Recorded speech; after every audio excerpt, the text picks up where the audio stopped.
ঈশান এবং আয়ুষের উপরে প্রতিশোধ নেওয়াটা এবার দেবলীনার পূরণ হলো। হ্যাঁ বন্ধুরা, ভিডিওতে লাইক দিয়ে দেখতে থাকুন। যে মুহূর্তে কিনা ইন্দ্রাণী সপাটে গিয়ে কুসুমকে চড় মেরে বলতে থাকে যে তোমার এত বড় আস্পর্ধা যে তুমি ইন্দ্রাণী গাঙ্গুলিকে ঠকানোর চেষ্টা করেছো, এর জন্য তোমার কোনো ক্ষমা হয় না। ঠিক সেই মুহূর্তে যখন কুসুমের বাবা এসে কুসুমকে বলতে থাকে যে হ্যাঁ রে কুসুম, তো লজ্জা করলো না? তুই এত বড় দুঃসাহস দেখালি বা কী করে যে তুই ম্যাডামকে ঠকাবি বলতো?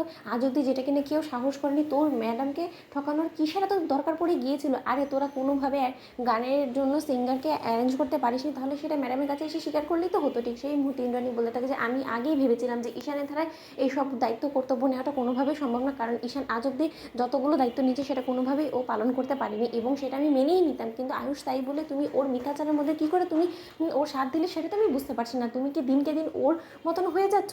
তুমি ভুলে যেও না আয়ুষ যে তুমি গাঙ্গুলি পরিবারের ছেলে, এবং তোমার শরীরে গাঙ্গুলি পরিবারের রক্ত বইছে। ঈশানকে দিয়ে সব কিছু সম্ভব সেটা আমি খুব ভালো করেই জানি, কিন্তু আয়ুষ তুমিও যে এরকম নিচে নেমে যাবে, তাও আবার তোমার মাকে ঠকানোর মতন চক্রান্তে তুমি যে সাথ দেবে, সেটা আমি কোনোভাবে তোমার কাছ থেকে এক্সপেক্ট করিনি, এবং এর জন্য আমি কোনোরকম কোনো এক্সপ্লেনেশনও শুনতে চাই না। আয়ুষ ঠিক সেই মুহূর্তে ঈশান যখন বলতে থাকে যে আচ্ছা মা, দেবলীনা যে সকল কথাগুলো বলছে, এবং ও যে বলছে যে আমি এবং আয়ুষ ভাইটা আমরা সম্পূর্ণরূপে এই গোটা চক্রান্তের মধ্যে সামিল ছিলাম, এরই বা ওর কাছে কি প্রমাণ আছে?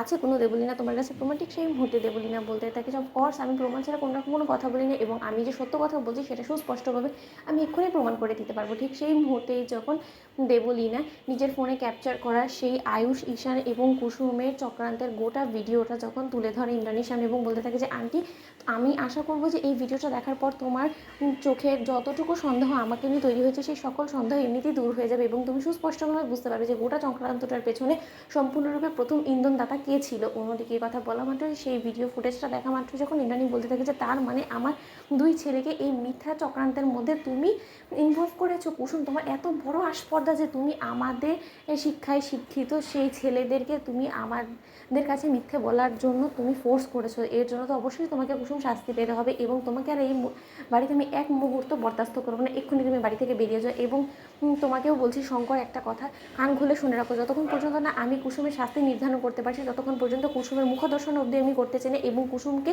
প্রয়োজনে এই শহর ছাড়তে হলেও হতে পারে, আমি বলে রাখলাম। অন্যদিকে যখন শঙ্কর বলতে থাকে যে দুভাই আপনার দেবীমা এত কষ্ট করে মেয়েটাকে গ্রাম থেকে এখানে নিয়ে এসেছে, আপনি এরকম করে ওকে দূর দূর করে তাড়িয়ে দেবেন? আপনি ওকে কাজে না রাখেন, কাজ থেকে ছাড়িয়ে দেন, তাতে আমার কোনো কিছু সমস্যা নেই, কারণ আমি তো খুব ভালো করে জানি যে ও যে কাজটা করেছে সেটা সম্পূর্ণরূপে একটা অন্যায় ছাড়া কোনো কিছুই না। অন্যদিকে দেবলীনা বলতে থাকে যে আন্টি তো সবে মাত্র তোমাকে একটা সপাটে চড় মেরেছে, আমি হলে তো তোমাকে এখন চুলের মুঠি ধরে এখান থেকে ঘাট ধাক্কা দিয়ে বার করে দিতাম। আন্টির সৌজন্যবোধের তোমরা সুযোগ নেওয়ার চেষ্টা করেছো।